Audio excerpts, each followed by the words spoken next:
सभी सम्मानीय विद्युत उपभोक्ताओं से ये विनम्र विनती है हमारी कि आज का लेक्चर हमारा देखें, क्योंकि इसमें आपके फ़ायदे की बात बताई गई है। जितने भी आप बिजली के उपकरण यूज़ करते हैं उनके बारे में पूरी जानकारी दी गई है, और उसके बाद आपको बिल पटाना चाहिए या नहीं पटाना चाहिए, नहीं पटाने से आपके क्या नुकसान है, वो सब आपको आज के लेक्चर में एक्सप्लेन किया गया है। तो हम आपसे रिक्वेस्ट करेंगे कि आज आप खुद तो देखें, अपने बच्चों को भी दिखाएं, अपने नाते रिश्तेदारों को, पड़ोसियों को भी इस बारे में अवेयर करें कि बिजली बिल पटाना हमारे लिए कितना ज़रूरी है। धन्यवाद।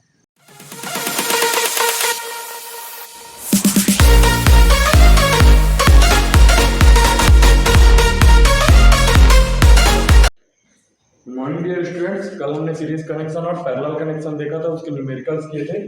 आज हमारे पास है डिस्कस करने के लिए डोमेस्टिक वायरिंग, इलेक्ट्रिकल पावर और power rating of electrical appliances, formula for calculating electrical energy of and it's commercial rating. ठीक है, इलेक्ट्रिसिटी का टॉपिक चल रहा है, फिजिक्स 8वां लेक्चर है ये हमारा। इससे पहले 7 लेक्चर हो चुके हैं।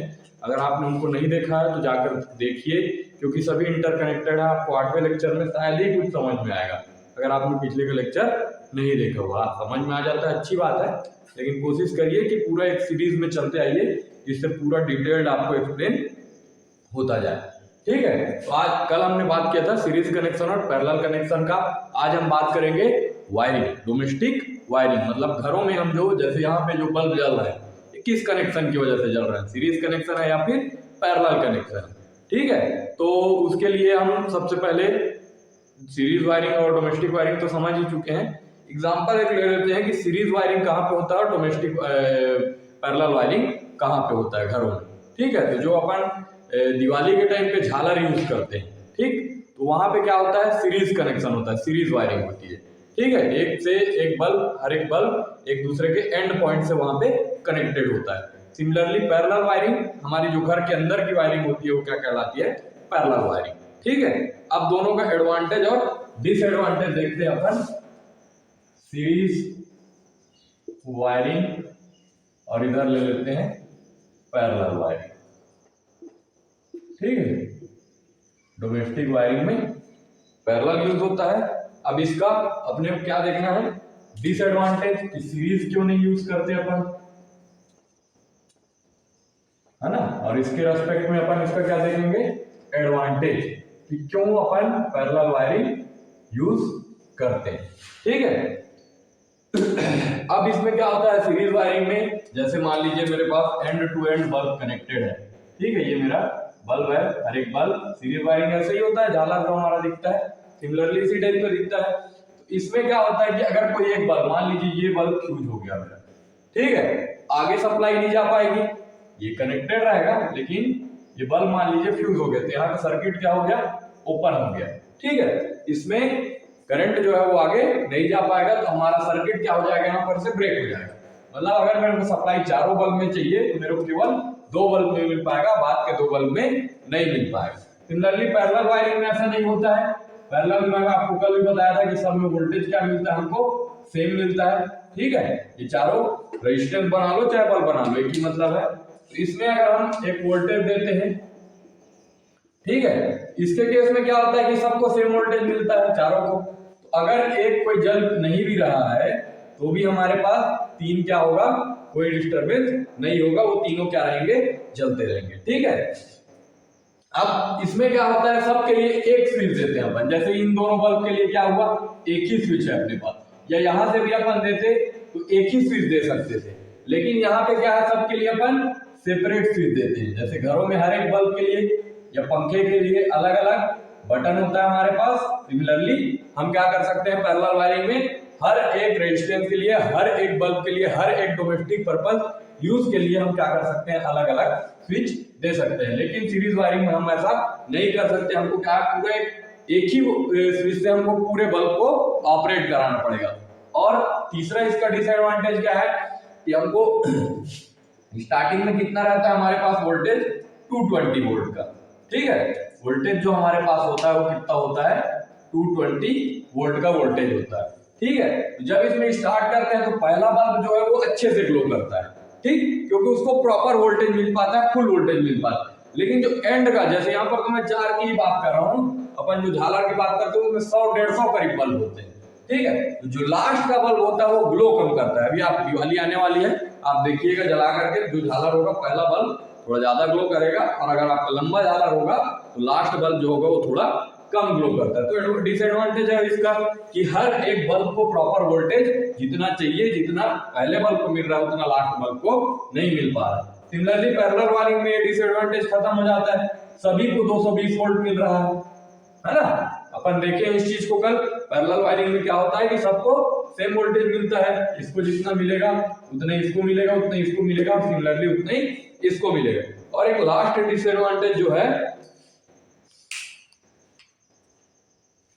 अब इसमें क्या होता है, ओवरऑल रेजिस्टेंस क्या होता है, जैसे कल भी मैं आपको बताया था, जो इक्विवेलेंट रेजिस्टेंस होगा वो इसमें ज्यादा होगा, इस वजह से जो सर्किट है उसको ज्यादा करंट ड्रॉ करना पड़ेगा। और इसमें ओवरऑल करंट क्या है, ओवरऑल रेजिस्टेंस क्या है, इंडिविजुअल रेजिस्टेंस से क्या हो जाता है, कम हो जाता है, जिस वजह से हमको क्या है, कम करंट ड्रॉ करना पड़ता है, कम करंट में अपना काम चल जाता है। ठीक है। और इसमें क्या होता है कि इंडिविजुअल रेजिस्टेंस जो है वो हमेशा कम होता है, और इक्विवेलेंट रेजिस्टेंस जो होता है वो हमेशा ज्यादा होता है। इसलिए हमको इस सर्किट में ज्यादा करंट चाहिए रहता है और इस सर्किट में कम करंट चाहिए रहता है। ठीक है। देन हम बात करते हैं इलेक्ट्रिक पावर की। पावर इक्वल टू, पावर का फॉर्मूला या फिर पावर के डेफिनेशन की बात करें तो क्या होता है, कोई भी फॉर्मूला हो उससे हम क्या कर सकते हैं, डेफिनेशन निकाल सकते हैं। तो पावर का फॉर्मूला होता है वर्क डन अपॉन टाइम। ठीक है। Rate of doing work is known as power. ये हम बोल सकते हैं कार्य करने की क्षमता को क्या कहा जाता है, शक्ति या पावर कहा जाता है। ठीक है। तो rate of doing work is known as power. Work done equal to, ये क्या हो जाएगा, W by t. T equal to क्या आ गया फॉर्मूला मेरे पास, W by t, work done upon time. अब इसके एसआई यूनिट की बात करें अगर हम, तो क्या हो जाएगा SI unit, work done upon time. Work done का क्या होता है, जूल, और टाइम का सेकंड, तो क्या हो जाएगा, जूल पर सेकंड। तो SI unit of power is joule per second. 1 upon 1, अब 1 और इस 1 joule upon joule per second को क्या बोलते हैं, वाट। ठीक है। तो 1 वाट अगर अपन डिफाइन करना चाहे तो कर सकते हैं। सिमिलरली जैसा हमने क्या किया, 1 वोल्ट को डिफाइन किया, 1 एम्पियर को डिफाइन किया, वैसे ही 1 वाट को भी डिफाइन कर सकते हैं। क्या हो जाएगा, when 1 joule of work is done for 1 second, then that power will be known as 1 watt of power। 1 वाट का पावर क्या होता है, अगर हम किसी काम को एक जूल के काम को 1 सेकंड के लिए करें तो हमारा क्या कहलाता है, 1 वाट का पावर कहलाता है। ठीक है। तो हम लिख सकते हैं इसमें से 1 watt equal to 1 joule upon 1 second. आगे बढ़ते हैं इसके बाद। अब ये जो होता है ये बहुत छोटा यूनिट होता है पावर का, जूल सेकेंड, जूल भी बहुत कम है और टाइम भी बहुत कम है। तो इसके लिए अपन क्या करते हैं, जो यूज करते हैं वो 1 किलो वाट। ठीक है। के स्मॉल रहता है, W कैपिटल रहता है। तो 1 किलो वाट इक्वल टू क्या होता है, 1000 वाट। जनरली जितने इलेक्ट्रिकल अप्लायंसेस आते हैं कहीं कहीं पे वाट रहता है, कहीं कहीं पे किलो वाट रहता है। तो किलो का मतलब 1000, 1 kilowatt equal to 1000 watt। ठीक है। When work is done, an equal amount of energy is consumed. Thus, electric power is the rate at which electric energy is consumed। ठीक है। Electric power क्या होगा, जितनी energy हम वहां से कंज्यूम करेंगे उस रेट को क्या बोलते हैं अपन, इलेक्ट्रिक पावर बोलते हैं। ठीक है। Formula for calculating electric power. Formula की अगर बात कर ले अपन, फॉर्मूला फॉर इलेक्ट्रिक पावर। ठीक है। इलेक्ट्रिक पावर का फॉर्मूला क्या होता है सबसे पहले, ठीक है। तो फॉर्मूला फॉर इलेक्ट्रिक पावर हमको देखना है, क्या क्या फॉर्मूला हमारे पास, P equal to W by t, power equal to work done upon time, V equal to I into R, V equal to W by Q, और चौथा फॉर्मूला जो है वो I equal to Q by T। तो यहां से W equal to क्या मिल जाएगा हमको, V इंटू Q। तो W इक्वल टू हो गया V इंटू Q, ठीक, इस वाले फॉर्मूला से, और Q equal to I into t, इस वाले फॉर्मूला से आ गया। ठीक है। अब इस I इंटू टी को क्या करते हैं, इसमें पुट कर सकते हैं। तो W equal to V into I into t, ठीक है, W equal to V into I into t. अब इस W को अपन को क्या रखना है, यहाँ पे रखना है, तो P equal to W by T, ठीक है, क्या हो जाएगा V into I into T upon T, T से टी कैंसिल हो गया, तो P इक्वल टू क्या आया V इंटू आई। ये हमारे पास क्या हो गया, पावर का पहला फॉर्मूला हो गया। अब हमको यूज करना है V equal to I into r का, तो V इक्वल टू क्या है हमारे पास I इंटू आर है, तो V का V की वैल्यू यहां से रख सकते हैं, तो P इक्वल टू क्या आ जाएगा I इंटू आर इंटू आई, क्या हो जाएगा I स्क्वायर आर। तो P इक्वल टू अगला फॉर्मूला क्या मिल गया I स्क्वायर इंटू आर। किसके किसके टर्म्स में है ये वोल्टेज और करंट के टर्म्स में है, ये करंट और रेजिस्टेंस के टर्म्स में है। और हम यहां से और क्या फॉर्मूला लिख सकते हैं, V equal to I into r है,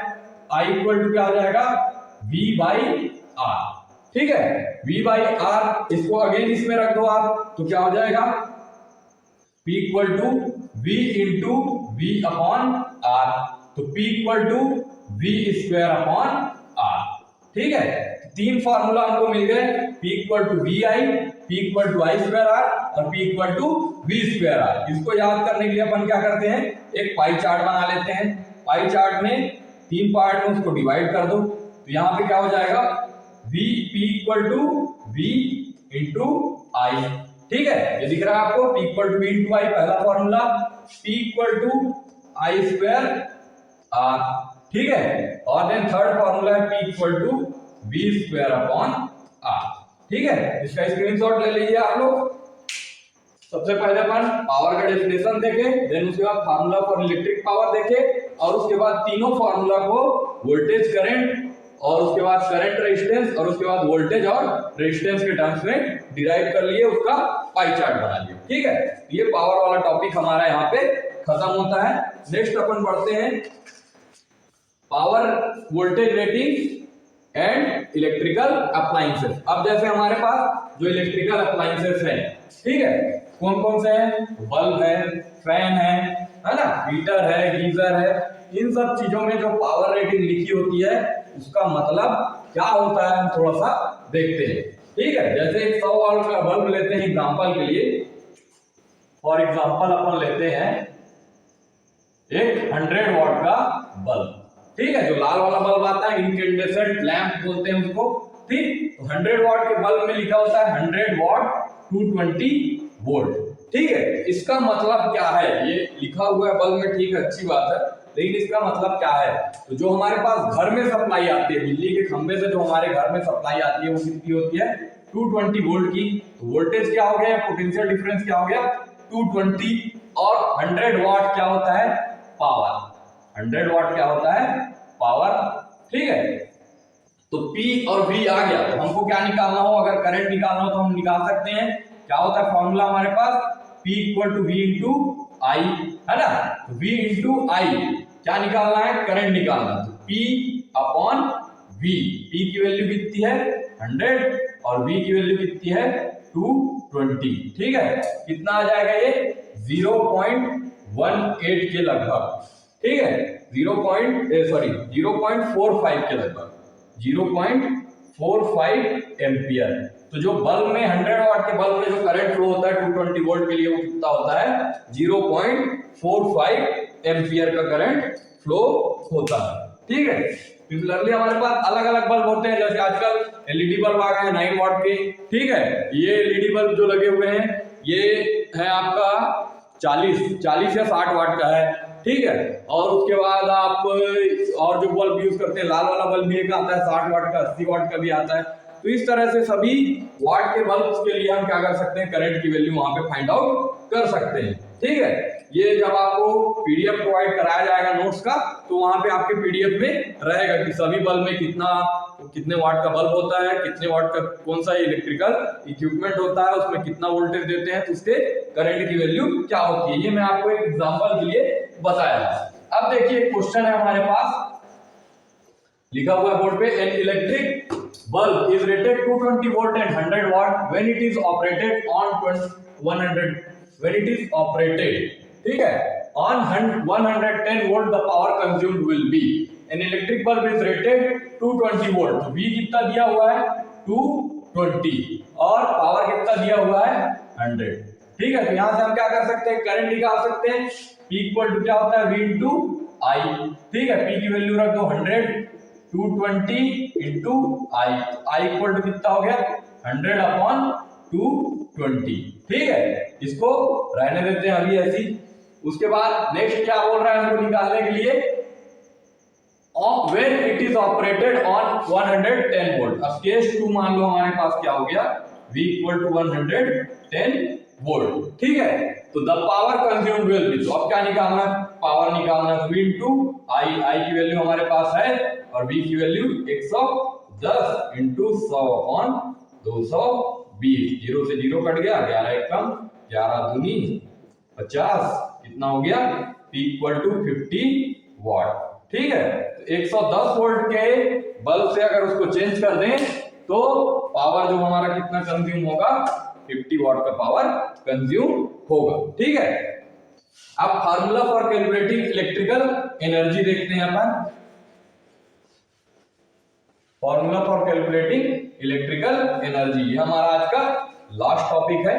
ठीक है, तो P इक्वल टू क्या होता है, इलेक्ट्रिक पावर इक्वल टू क्या लिखे थे अपन, electric power equal to electrical work done by electrical equipment या current, work done by electric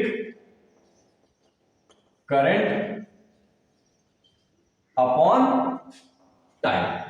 ठीक है, work done by electric current upon time. अब अगर हम law of conservation of energy की बात करें तो क्या होता है law of conservation of energy, energy can neither be created nor be destroyed, it can only be transferred from one form to another form. मतलब ना तो एनर्जी को हम बना सकते हैं और ना खत्म कर सकते हैं, इसको क्या कर सकते हैं, केवल एक फॉर्म से दूसरे फॉर्म में कन्वर्ट किया जा सकता है। ठीक है, इलेक्ट्रिकल पावर इक्वल टू क्या हो गया, work done by electric current. अब जो इलेक्ट्रिक करंट के द्वारा जो वर्क किया जाएगा वही हमारा क्या कहलाएगा, इलेक्ट्रिक एनर्जी।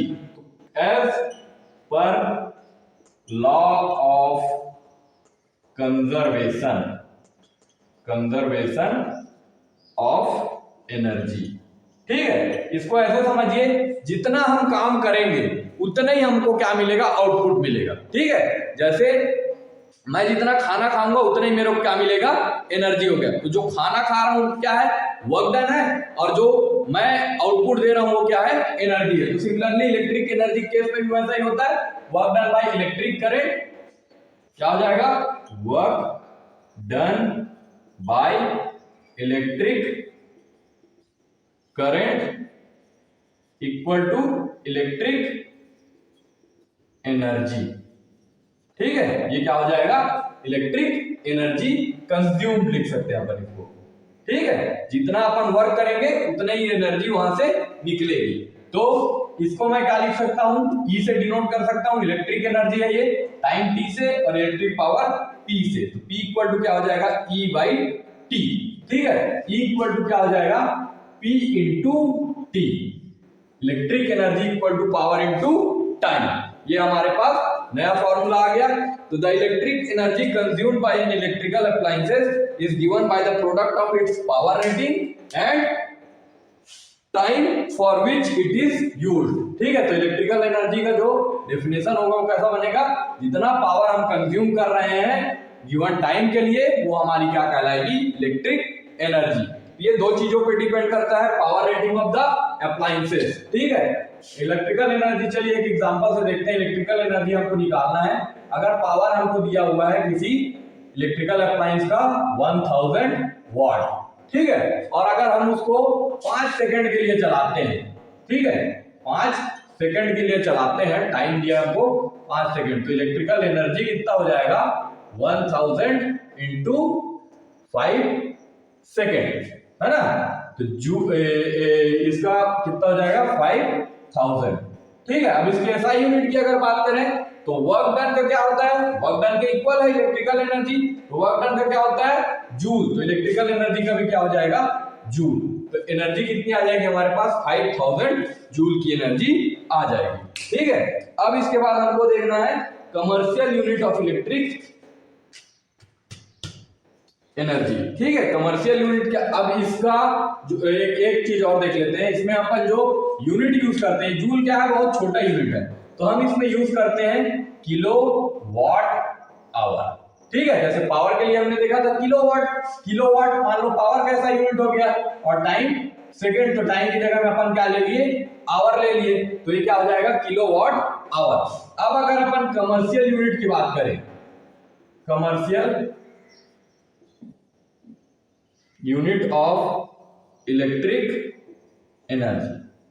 ठीक है, commercial unit of electric energy, अगर इसकी बात करें तो commercial unit of electric energy क्या होता है, किलोवाट आवर होता है हमारे पास।